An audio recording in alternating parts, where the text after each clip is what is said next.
28 फरवरी को जब इस युद्ध की शुरुआत हुई थी तब किसी ने सोचा था? किसी ने नहीं सोचा था कि ईरान, अमेरिका और इजराइल की सैन्य क्षमता का सामना कर पाएगा। ज्यादातर अनुमान यही थे कि ईरान जवाबी हमले कर सकता है, लेकिन दो इतने बड़े परमाणु संपन्न देशों के सामने उसका टिकना, वो भी इतने दिनों तक, लगभग असंभव माना जा रहा था। लेकिन ईरान ने सबको गलत साबित कर दिया है और अमेरिका के इस गुरूर को भी तोड़ दिया जो उसके हथियारों को अचूक, अजेय मानता था। अमेरिका के इतिहास में पहली बार ऐसा हुआ है जब उसके 5वीं पीढ़ी के सबसे घातक लड़ाकू विमान F-35 को उड़ान के दौरान निशाना बनाया गया है। ईरान की IRGC ने इसका एक वीडियो भी जारी किया है जिसमें साफ दिख रहा है कि अब अमेरिका का F-35 लड़ाकू विमान ईरान के हवाई क्षेत्र में जब था तब उसे एंटी एयरक्राफ्ट मिसाइल से निशाना बनाया गया। अब तक हम लोग सुनते थे इतने एयरक्राफ्ट को उसने मारा, वहां मारा, यहां मारा, लेकिन ये वीडियो है, वीडियो प्रमाण है। ईरान की इस एंटी एयरक्राफ्ट मिसाइल की कीमत 9 करोड़ रुपए हो सकती है, जबकि अमेरिका के F-35 विमान की कीमत जानते हैं 933 करोड़ रुपए।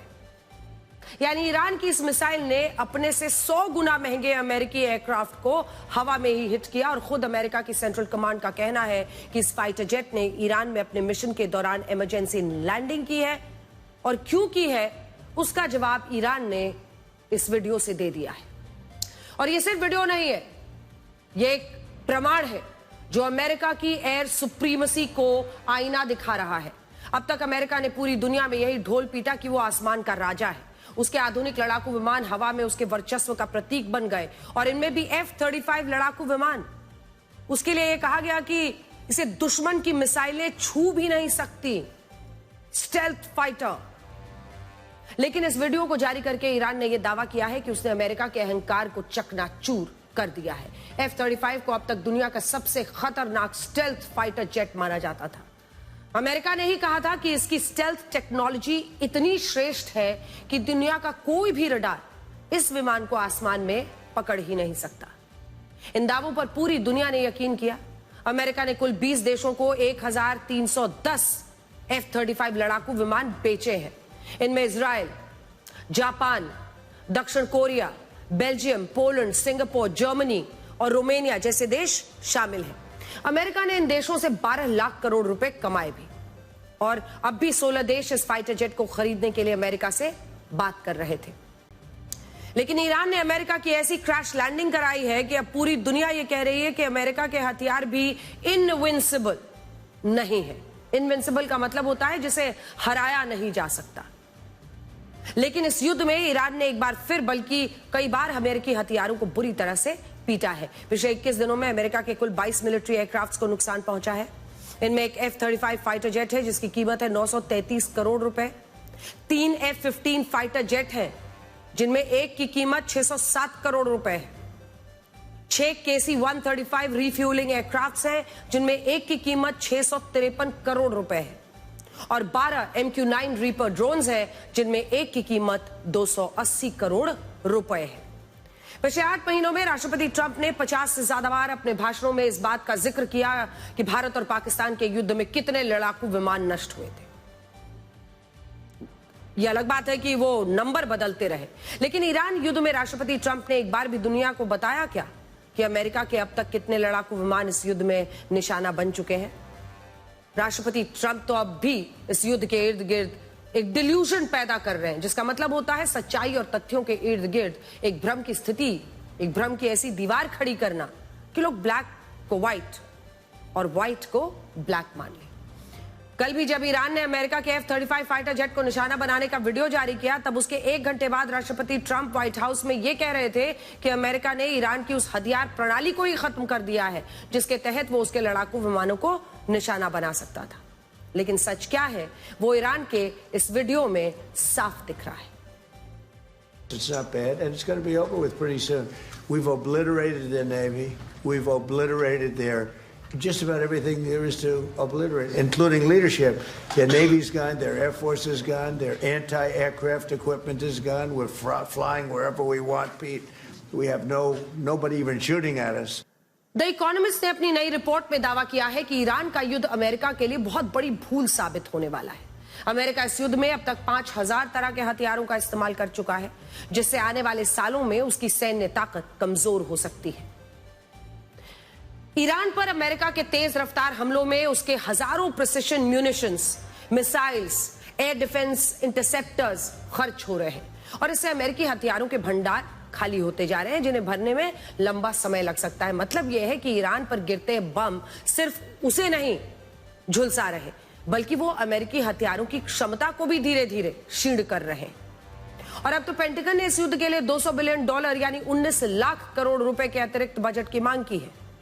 और यह भी तब हो रहा है जब अमेरिका का राष्ट्रीय कर्ज पहली बार बढ़कर $39 ट्रिलियन को पार कर गया है। यानी अमेरिका की कुल अर्थव्यवस्था $30.6 ट्रिलियन की है और उसका कर्ज इससे कहीं ज्यादा $39 ट्रिलियन का हो गया है। ये आंकड़े बता रहे हैं कि अमेरिका इस युद्ध में बुरी तरह फंस चुका है और ईरान ने भी ठान लिया है कि वो अब आसानी से अमेरिका को इस युद्ध से बाहर नहीं निकलने देगा। ईरान ने इजराइल, सऊदी अरब, यूएई और कतर में तेल और गैस के ठिकानों पर हमले तेज कर दिए हैं और इन हमलों ने हालात और ज्यादा बिगाड़ दिए हैं। ईरान ने देर रात कुवैत में जबरदस्त हमला किया और कुवैत की मेना अल अहमदी रिफाइनरी को ड्रोन हमले में निशाना बनाया। इसकी पुष्टि कुवैत की सरकारी तेल कंपनी कुवैत पेट्रोलियम कॉरपोरेशन ने भी की है। इस हमले के बाद रिफाइनरी के कई हिस्सों में भीषण आग लग गई और सुरक्षा कारणों से इस रिफाइनरी की कुछ यूनिट्स को तुरंत बंद कर दिया गया है। देखिए,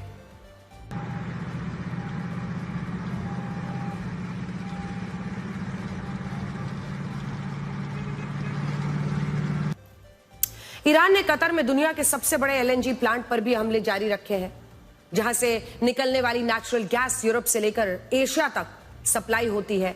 हाल ही में भारत के शिवालिक और नंदा देवी जहाज भी यहीं से गैस लेकर आए थे। लेकिन अब तो मुसीबत यही है, कहा जा रहा है कि ईरान के हमलों में इस एलएनजी प्लांट की 17% क्षमता को नुकसान पहुंचा है, जिसे सही होने में लगभग 3 से 5 साल का वक्त लग जाएगा। इसका अर्थ समझिए। इसका अर्थ यह है कि पूरी दुनिया के सामने यह संकट कुछ दिनों, कुछ महीनों का नहीं, सालों तक खिंच सकता है।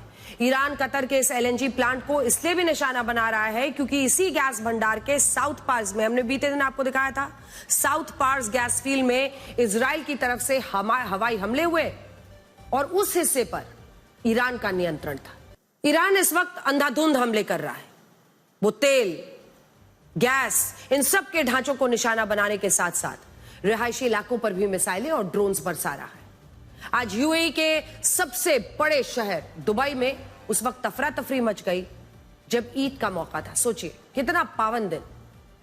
ईद के मौके पर फजर की अजान के साथ मिसाइल अलर्ट के सायरन्स और धमाकों की आवाजें गूंजने लगी। सोचिए, मिडिल ईस्ट के ये सारे देश खुद को मुस्लिम उम्मा का ठेकेदार बताते हैं, लेकिन हकीकत क्या है? हकीकत तो यह है कि आज ईद के मौके पर भी ईरान ने यूएई, सऊदी अरब, कतर जैसे देशों में ईद मना रहे आम लोगों पर मिसाइलें दागी और अजान की आवाज की जगह वहां सायरन का शोर सुनाई दिया। खाड़ी देशों के साथ ईरान ने इजराइल की सबसे बड़ी इंडस्ट्रियल सिटी हाइफा पर मिसाइलों से हमला किया। यह हमला हाइफा की तेल रिफाइनरी को निशाना बनाकर किया गया है। अब हाल यही हो रहा है। देखिए, जब जब इजराइल ईरान पर गंभीर चोट कर रहा है, बौखलाया हुआ ईरान न सिर्फ मिडिल ईस्ट के खाड़ी के देशों पर, तेल के ठिकानों पर हमले कर रहा है, बल्कि अब उसने इजराइल में भी हाइफा में ऑयल रिफाइनरी पर हमला कर दिया। इजराइल का दावा है कि उसके आयरन डोम और एरो डिफेंस सिस्टम ने ज्यादातर मिसाइलों को हवा में नष्ट कर दिया, लेकिन CNN और द न्यूयॉर्क टाइम्स का दावा है कि इस हमले में कुछ मिसाइलों का मलबा रिफाइनरी परिसर के अंदर जा गिरा और इसके बाद वहां भीषण आग लग गई है। देखिए,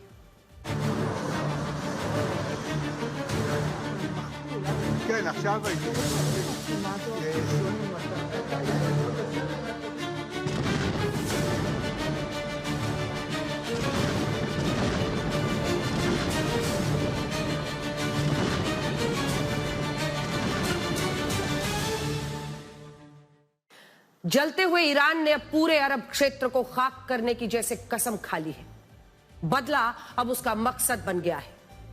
एक के बाद एक बमबारी, चाहे वो मिसाइल्स हो, ड्रोन्स हो, ऑयल रिफाइनरीज पर, गैस फील्ड्स पर करना उसने अपना मकसद बना लिया है। उसने ये तय कर लिया है कि जिस आग में उसे झोंका गया है उसकी ताप वो इन तमाम देशों तक पहुंचाएगा, उन्हें भुगतने पर मजबूर करेगा और पूरे विश्व को एक संदेश देगा कि अगर अमेरिका और इजराइल मुझ पर हमला कर रहे हैं तो हम उन तमाम देशों पर हमला करेंगे जो अमेरिका के साथ खड़े हैं। आईआरजीसी के प्रवक्ता ने कहा है कि अब ईरान दुश्मन देशों के तेल गैस ढांचों को जलाकर खाक कर देगा, तो ईरान कहकर मार रहा है।